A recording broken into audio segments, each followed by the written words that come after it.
4.3, number 10. There were some people who had questions on that. So what does this look like? Well, since there's a t as a factor, it has to go through 0. If I multiplied this out, this would be a quadratic times t, which would make a cubic with a positive t cubed. So it would come up through 0, then come back down through 1, because 1 makes this be 0. And then it would go up through positive 3. And we're supposed to look at it from 0 to 4. So it's got some positive area, some negative area, and then some positive area. And the velocity is measured in feet, time in seconds. This is 4 seconds, and we don't know what they're. Write an expression involving definite integrals whose value is the total change in position over the 4. Now that would be the integral from 0 to 4 of this, which is t times t minus 1 times t minus 3 dt. Now it says, use appropriate technology such as the applet to compute the Riemann sum for this position. Work to ensure your estimate is accurate to 2 decimal places and explain how you know this to be the case. So they wanted me to use the applet in the book. So now let's see if I can. I'll do that in a sec. I'll do a screen capture of that and splice it in here. So I'm going to stop this video. Number 10, part B, we were supposed to use the app. So I'm combining this video with the other one. I'm doing different ones. This is a screen recording. So I'm going to type the equation in, which was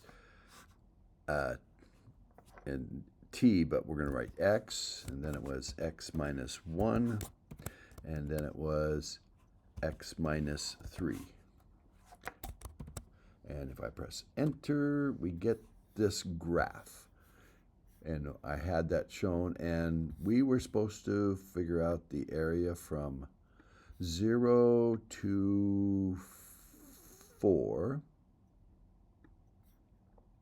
And it looks like about 4. Wish it had a way to make sure that it was right on 4. But anyway, it is telling us the exact answer is 2.92. But let's go to midpoint, which tends to be better measurement, and increase the number of bars to 100, and it's telling us it's about 2.92.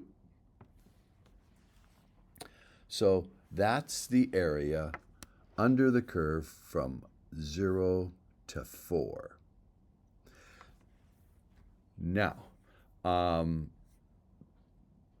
if in part D, I'm just going to do it now because it says find the distance it traveled. We need to make this positive, so we need to know how much is here. So I'm going to move this to 1, and it looks like that first area is about 0.417.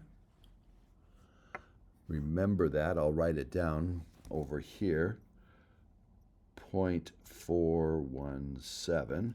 And then the next distance is at 2 and 1, and that area is negative 1.083. Negative 1.083. And then oh, actually, I can go all the way over to 3. So that is 2.668, about 2 and negative 2 and 2/3, 0.66, negative 0.667. And then the next area from 3 to 4 is 4.917.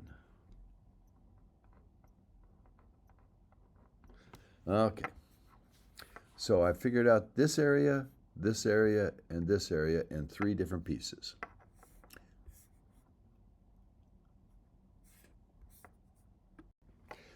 Okay, so I just did the screen recording and we with the app, and we got the first area is this much, second area this much, third area was this much, and if you total them, you get what the answer for B was. And I actually had that there, but I didn't write it down. But we saw it in that part of the video. Now for the expression for the involving definite integrals whose values the total distance traveled, we have to go from 0 to 1. This part here, which I did write down, was 0.417. Then we have to do this area, which was negative 0.2667, but that's negative, and we want to make it positive when we want to do distance, because we want the absolute value of this. And then that last area, which was positive, this integral from 3 to 4 of this, is this amount. And so to get the total distance, we would add these 3 numbers as is to get B, the total change in position. But to get the total distance, we would change this to plus and add these up. And, well, I'll let you do that. Just add this and the positive of this and this, and you'll get the total change in position. Now, the total displacement is what we divide this last one on. I'm going to go look at the app again and figure out what that was. It was 2.66. This minus this plus this is 2.66. And if we do 2.66 divided by the total interval width of 4, we get 0.26. That would be 6. That leaves 2, 6, 5-ish for the average height. So this is pulling it down, this is pulling it up, this is pulling it up. The average is a little bit. This was a total positive distance, and so it becomes a total positive distance per the 4. So this is an average change. This would be in feet per second, because the average is the average height of the velocity curve. But these would be in feet, and whatever the sum of these 3 positive numbers would be in feet. That's 10.